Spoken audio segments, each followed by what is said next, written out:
I want to come up with an event, an athletic event that will be done at the end of my life, and everything between now and then will be training for it.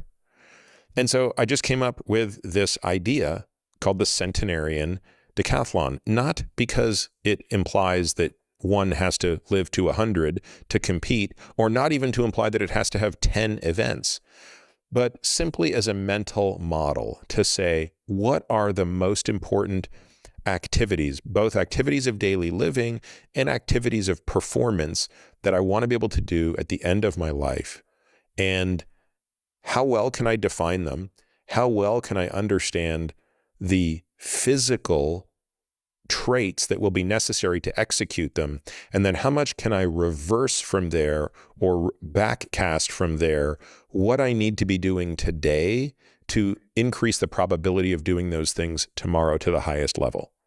And that has become obviously a huge obsession of mine. As you know, I, along with a couple of other folks, have started a company around this called 10 Squared, which is just geared towards training people to do this.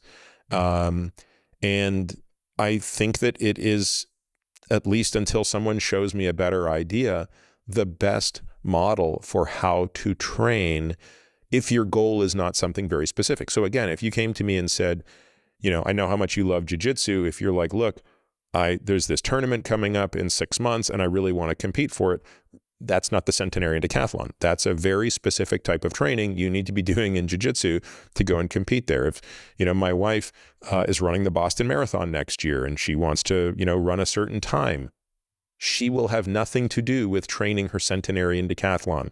She is going to be doing very, very specific running workouts to make sure she hits her goals.